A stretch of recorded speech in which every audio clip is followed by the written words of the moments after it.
Hello and welcome back.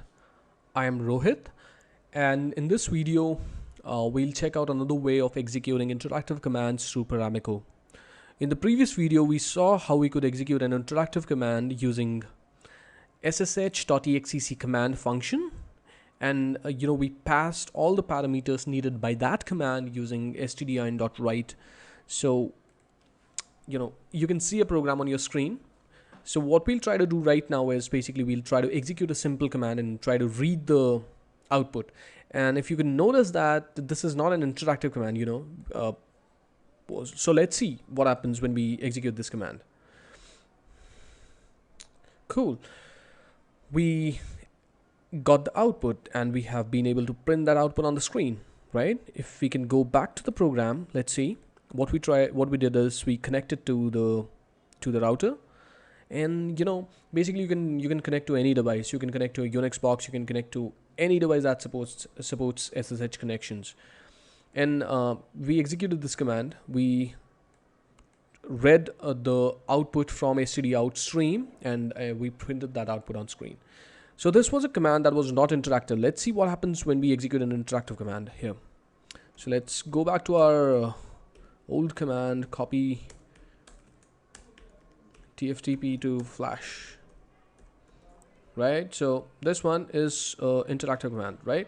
So let's do one thing. Let's basically go ahead and try to execute this command and try to run this program and see whether we get the output and what happens. Cool. Okay, well, we have executed the program, and we can see the execution kind of hung. We are not able to get any output on the screen. So let me do one thing. We could wait for a very long time and still we won't have anything on our screen. So we have a SSH session to the device. Let's do show users. Now let me end that SSH session,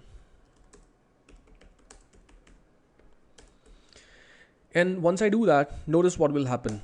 Let me confirm that. Once I hit enter, see what will happen. Cool. I cleared that SSH session. I ended that SSH session. What happened is I got the output. Now it's weird, right? So basically what is happening is, once we execute a interactive command like copy tft flash or any other command, and that the command basically prompts you for an input, right? There is no end of stream.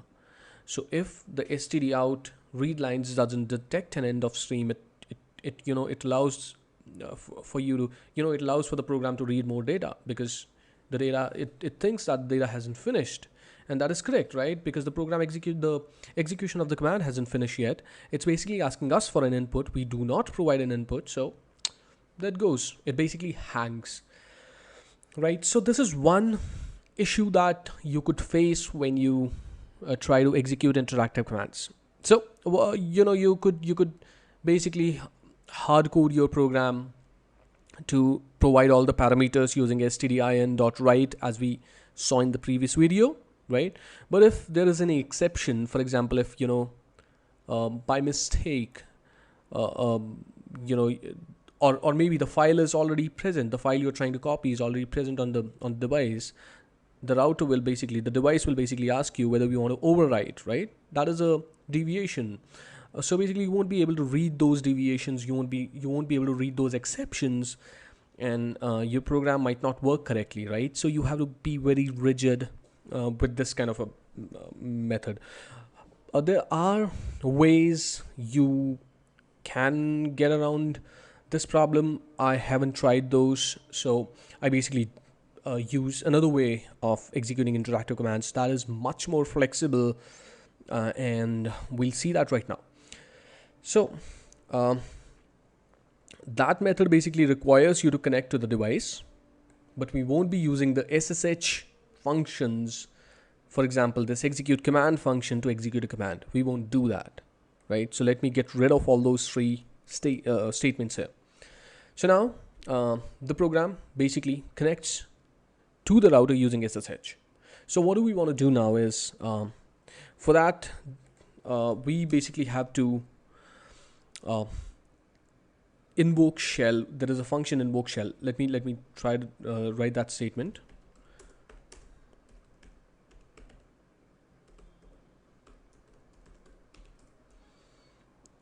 Now,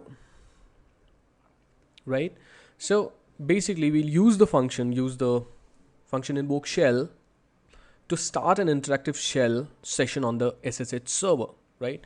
So if you can see, this is an interactive shell session we have with the router, right? We're connected to the router using PuTTY. Now this is an interactive shell session. So we are trying to do something similar to that, but there are two things that will happen when we execute this function. The first thing is we get a dedicated channel. Now what's a channel? A channel are basically socket-like objects, right? Paramiko uses those objects to basically send commands and receive output. So once you send the commands, once the command execution finishes, the channel gets closed. You execute another command, a new channel is used. So we really don't have a way to have a dedicated channel. So first of all, we get a dedicated channel using this function, right? Now, how will we use those channels or use that particular channel? I'll basically tell you later. But for now, we get a dedicated channel. Number two, we basically can start an interactive shell. But this function won't really start an interactive. It will start an interactive shell session with the router, but that won't be visible. The shell won't be visible. For example, this PuTTY session, right? This is visible to us. We can do whatever we want to do. So that won't be visible. So basically what we're trying to do here is, you can think of, we have a invisible shell session with the device or invisible terminal, and we are trying to send data to that terminal or send keystrokes to that terminal, and we are trying to receive all that output that is there on the terminal, right? So basically the channel will be used to interact with the terminal. The channel will be used to send keystrokes, send strings to the terminal, and the channel will be able to receive data from the terminal. For example, let me make it simple. We have this terminal PuTTY. Now if I do a show IP interface brief, I execute this command. Now I am sending those keystrokes to this terminal session. When I press enter, I get the output and I'll be able to see this output, right? Similarly, our Python program will be able to send keystrokes, strings to an invisible shell session, and it'll also be able to read the output from that particular shell. So the channel will really help us interact with the invisible shell. Now we can make this shell visible. There are ways. We'll try that in a later video, but this is the basic concept here. Now, I know it's a bit complicated, but I hope you get it. So what do we do next is, basically when we have that channel and when we have that invisible shell, what do we basically do? So I basically can use a couple of functions. The first of all I want to tell you about is channel.send. Now this function will be used to send keystrokes to the invisible shell, and channel.receive. This function will be able to receive the data. We specify the number of bytes we want to receive. I specify all nines, 4 nines. That is the maximum number of data that we can receive. And there is one more function, channel, that we'll use, receive ready. So this function basically tells you if there is data on the shell for you to receive, for you to read, right? So why this function is necessary is because if we were to execute the channel.receive function and there's no data on the shell, the same thing would happen, the program execution will hang. So we have to check whether there is data to be read. If there is data to be read, go ahead and read it, right? So basically we will use these 3 functions. The send function will be able to send the string to the invisible shell. The receive function will be used to read from that invisible shell, the output from that invisible shell, and receive ready function is just to check whether there is data to be read. So the way what we'll do is I'll basically write a loop. Now what I'll do is I'll use a condition if channel dot receive ready, right? If there is data to be read, do one thing.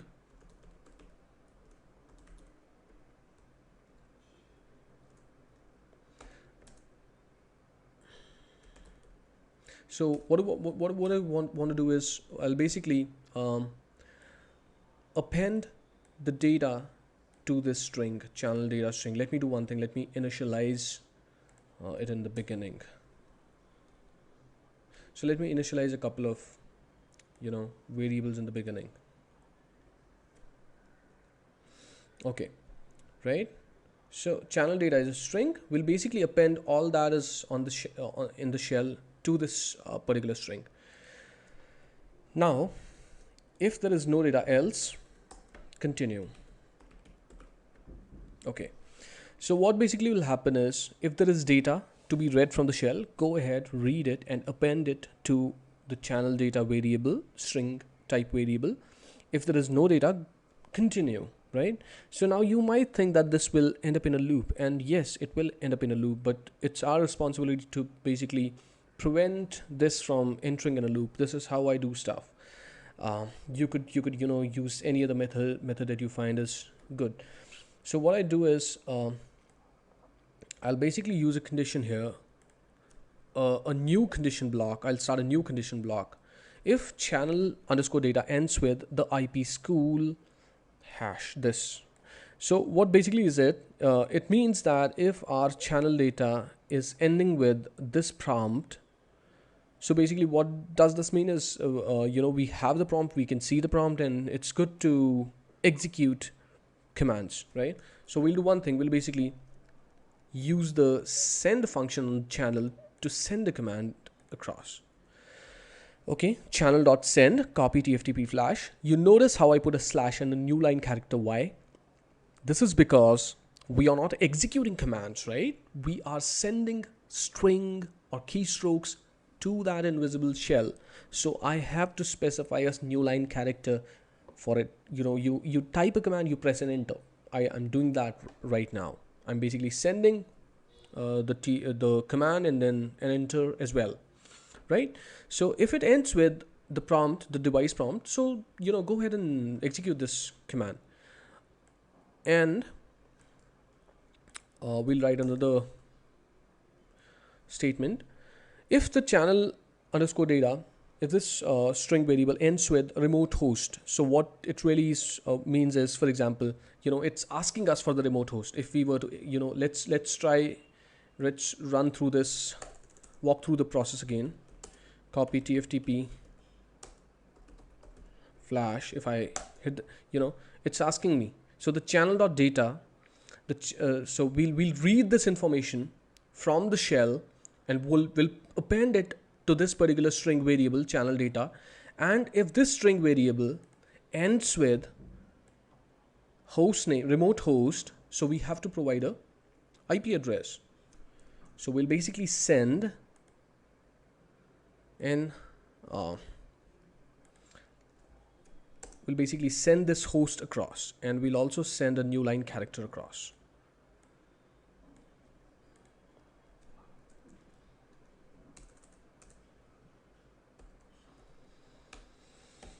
Okay, now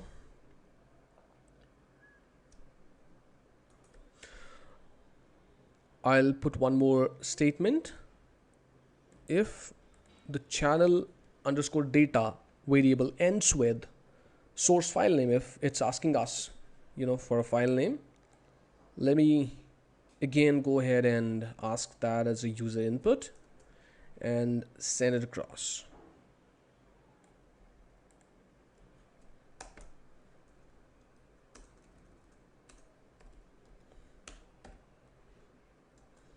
Right? And if the channel data ends with destination file name, simply send a new line character or send an enter. And if you really see timed out, if you see timed out in channel data, right? So channel data won't end with timeout. So we can't really use channel underscore data dot ends with timeout, right? So because it will end with the prompt of the device. If there is timed out in the channel data, what we want to do is we basically print that the connection to the host, timed out. And what we want to also do is we basically have to reinitialize or reset the channel data, because if you were to run this loop again, yeah, so you basically would see timed out in the channel data. So what we're trying to do, we'll basically reset the channel data so that if this loop starts again, you basically won't see timed out in the channel data, right? And now one thing that is very important here is we have read everything from the channel data, right? So if you can see all those condition statements, we are sending something, right? We are sending something. And what happens when we send something on the channel, we basically get a response as well, right? So we have to send at least a new line character, because if we don't send anything, we have to make sure that the channel, that imaginary shell, that invisible shell that we have invoked has some data for us to be able to read. That we have to make sure, we have to keep that in mind, because if I don't send a new line character here and we have nothing to read, it will just, this portion will just keep on looping, right? It will go on and on. So I have to make sure that at least we have some data available, right? And okay, cool. Let's execute this command. Let me do one more thing, right? Let me show you, exactly what's going on the device. So we'll print the channel data as well, right? So let me do one thing. os dot clear. I'll execute the clear screen command, and then I'll print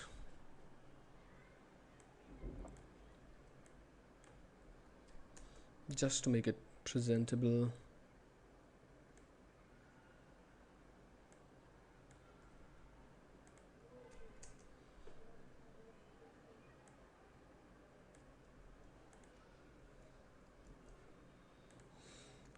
Okay, let's go ahead and execute this right now. Let me open command prompt.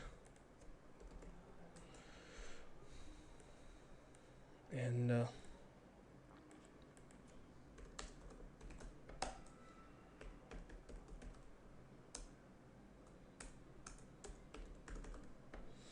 okay, so let me start this program right now.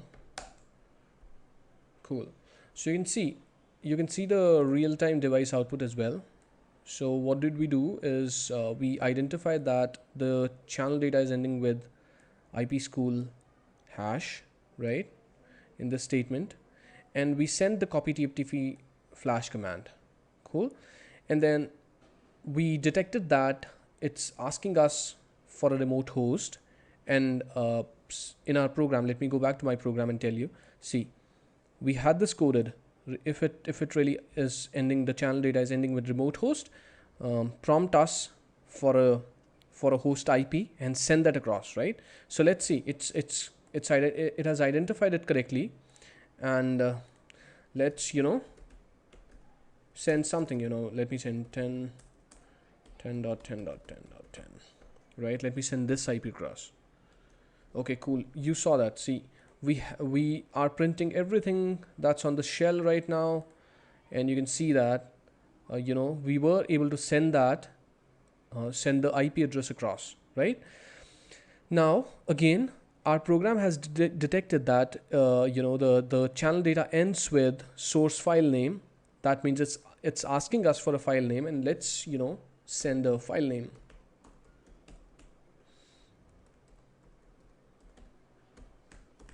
Let's send this file name across. Cool. See, we were able to detect, we were able to read what's on the shell, and we were able to react accordingly, right? And we were able to send, the IP address, the file name, right? And in this case, we were able to send a new line character, and enter basically. So now, because we don't have a TFTP server configured, basically they'll be timed out in channel data very soon, and our program will be able to read it. So basically right now the program is looping, right? So the program is looping here. It's trying to read until it gets any data. So once it gets data, basically we'll be able to, print that. Cool. So this is another way basically we can execute interactive commands. The first way we did it with the exec command and then stdin.write. And in this case, what we have done is we have opened up an invisible shell, and we get a channel to interact with that shell. So we send strings to that shell, receive data from that shell. The only thing you have to be, really careful about is that you have to be very careful that, you always have data in the shell. If you're doing, using this method, I put everything in the loop and then I write all my logic here, right? And I read every time what's happening on the shell and react accordingly here, right? So in this portion, I read what's on the shell, and in this portion, I react. What do I got to do next? And I make sure that I at least, have something in the shell for me to be able to read it again, right? So this is another way you could really execute interactive commands. So we'll check out, how to open an interactive shell. How to, right now we saw that we got an invisible shell. How to make it visible, we'll check that out in some other video. So I hope this was you've learned a new way of executing commands through Paramiko in Python. And if you like this, please press the like button and subscribe to my channel. Thank you so much. Thank you for watching.